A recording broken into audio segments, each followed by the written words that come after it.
This is VOA News. Reporting via remote, I'm Marissa Melton.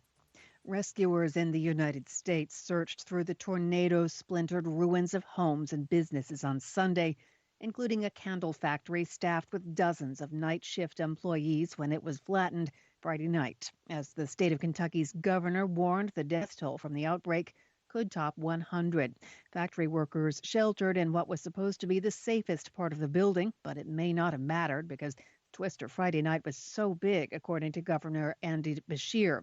Authorities on Saturday reported rescuing 40 people of the 110 who were in the building at the time, but by Sunday, the hope of finding anyone else alive had all but evaporated.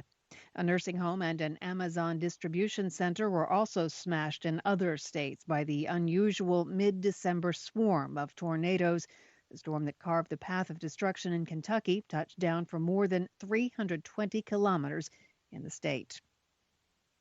Rebellious Tigrayan forces in Ethiopia have recaptured the town of Lalibela, according to witnesses who spoke to Reuters on Sunday. The news came less than 2 weeks after the military and its allies took control of the town as part of a broader offensive that pushed back Tigrayan forces on multiple fronts.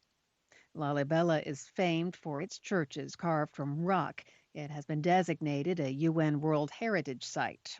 Neither the Ethiopian military nor TPLF forces have responded to Reuters' requests for comment. However, one of the witnesses who spoke to Reuters news agency said that Amhara forces, who were allies of the Ethiopian government, began leaving Lalibela on Saturday night.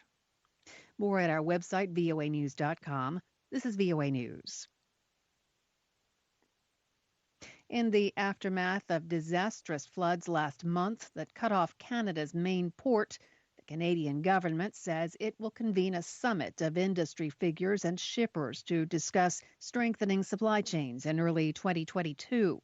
Canadian transportation supply chains have been badly hit by the COVID-19 pandemic and by recent floods and landslides in the Pacific Coast province of British Columbia.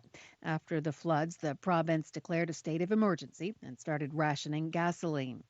The supply chain route relies on 2 rail lines and a handful of highways through the Rocky Mountains and rugged terrain to the port of Vancouver. Experts say building new tracks or roads would not be practical. France has opened 400 investigations into networks providing fake COVID-19 health passes. This, according to the French Interior Minister on Sunday, as virus-related hospitalizations rise sharply across the country. The case of a woman with the virus who died in a Paris regional hospital after showing a false vaccine certificate has drawn attention in French media in recent days. The hospital's intensive care chief said they would have given the woman immediate antibody treatment had they known that she wasn't vaccinated. Authorities have identified several thousand fake COVID-19 health passes in use around France, this according to the country's interior minister on Sunday. And the World Health Organization said Sunday the Omicron coronavirus variant is more transmissible than the Delta strain and reduces vaccine efficacy, but causes less severe symptoms. This is according to early data. The Delta variant, first identified in India earlier this year, is responsible for most of the world's coronavirus infections. But South Africa's discovery of the heavily mutated Omicron variant last month prompted countries around the world to impose travel bans on southern African countries and reintroduce domestic restrictions to slow its spread. The WHO said Omicron had spread to 63 countries as of December 9th.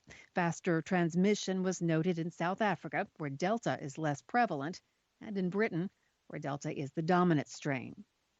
And South Africa's former president, Jacob Zuma, accused of orchestrating the systematic plunder of government coffers during his rule, launched a new book on Sunday in which he says he intends to set the record straight. It's called Jacob Zuma Speaks, and it comes after the 79-year-old man was released from prison in September due to ill health, just 2 months into a sentence for refusing to appear before a corruption inquiry. Via remote, I'm Marissa Melton, VOA News.